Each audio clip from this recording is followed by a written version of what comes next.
6 मई 2025 एक ऐसा दिन जहां पाकिस्तान ने एक बार फिर अपनी घटिया सोच दिखा दी। जम्मू कश्मीर के पुंछ में सिविलियंस पर बार बार गोलीबारी की गई। बच्चे बड़े बुजुर्ग किसी को भी नहीं छोड़ा।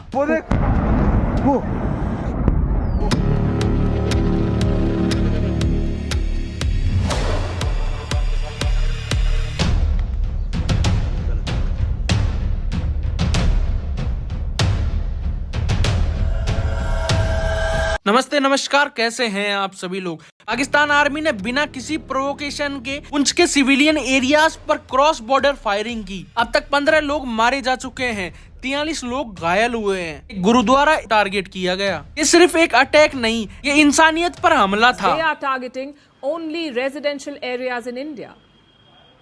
At least 15 innocent Indians have been killed, including children and women.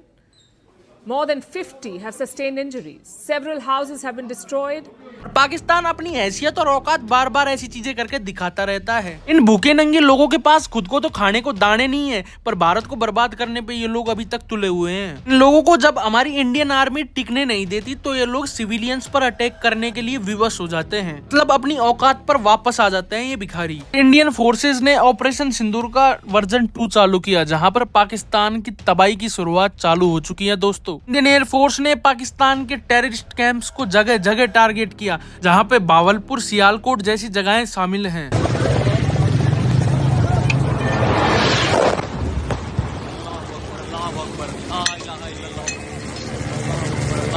और मैं पाकिस्तान से पूछना चाहूंगा कि भाई साहब, आपके रावलपिंडी के स्टेडियम का क्या हुआ? क्यों पीएसएल रद्द कर दिया गया? कोई परेशानी है क्या? पिंडी फूड स्ट्रीट के अंदर जो ड्रोन हमला हुआ है, अंदर जाने की कोशिश की है, कह रहे हैं ये आसमानी बिजली गिरी है। शर्म नहीं आती इन लोगों को झूठ बोलते हुए यार। तो पाकिस्तान अपनी गंदी हरकतों से इसके बाद भी बाज नहीं आया। उसने जम्मू कश्मीर और जैसलमेर के सिविलियन एरियाज में ड्रोन स्ट्राइक करने की कोशिश की, और इंडिया के S-400 एयर डिफेंस सिस्टम ने उनको नेस्ता नाबूद कर दिया। मतलब पाकिस्तान तुम्हारी डबल बेइज्जती, और तुम तो अभी और बेइज्जत होगे। रुकिए बेटे, आ रहे हैं हम। अभी तक बॉर्डर एरियाज में फायरिंग चालू है और हमारी इंडियन आर्मी वहाँ पे डट कर लड़ रही है। इस कारण आज भारत में रहने वाला एक एक इंसान सेफ है। अगर आज भारत में कुछ ऐसे लोग भी रह रहे हैं जो भारत की इस उपलब्धि को देखकर भी खुश नहीं है, वो तुम्हारे सैलमोन भाई हो या फारूक खान। लोग सही कहते थे कि बॉलीवुड किसी का सगा नहीं है, और आज बॉलीवुड हमेशा प्रूव करता आया है वो लोग भारत के कभी भी सगे ना तो थे और ना कभी हो सकते हैं। जब देश इतनी अच्छी उपलब्धि कर रहा है तो इस पे 2 शब्द बोलने की इनकी औकात नहीं है। आप किसी को भी अपना आइडल बना रहे हैं तो देख कर बनाइए, क्योंकि ये लोग वहाँ सरहद पे लड़ने नहीं जाते हैं। इन पे तो घर बैठे बैठे 2 शब्द नहीं बोले जा रहे अपने देश के फेवर में। दोस्तों, हमेशा अपना देश सबसे पहले होता है, चाहे आप हिंदू हो चाहे मुस्लिम। हमेशा अपनी इंडियन आर्मी को सबसे ऊपर रखिए। युद्ध की, जंग की विभीषिका क्या होती है वो यहाँ आकर समझ में आता है। किसी भी न्यूज़ चैनल ने अभी तक पुंछ के बारे में कोई बात नहीं की है। बार बार यही बता रहे हैं हमने पाकिस्तान में ये कर दिया, वो कर दिया। हिंदुस्तान का क्या है? क्या पुंछ हिंदुस्तान का पार्ट नहीं है? इंडिया का पार्ट नहीं है पुंछ?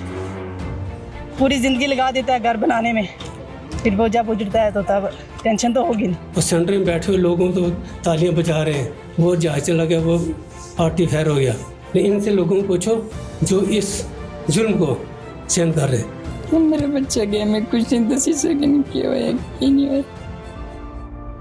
पुंछ से आधिकारिक आंकड़ों की बात करूं तो अब तक 16 लोगों की मौत हो चुकी है। मैं बहुत प्लीज खत्म करो इसको। हमको एटलीस्ट सिंपैथी होनी चाहिए थ्रू आउट द यूनियन, जो बॉर्डर डिस्ट्रिक्ट्स हैं उनके लिए। पाकिस्तान की तरफ से ठीक अगले दिन 7 मई की सुबह जो गोले दागे गए, जो बमबारी की गई, उसकी जद में सबसे ज्यादा ये शहर आया, इस जगह के लोग आए।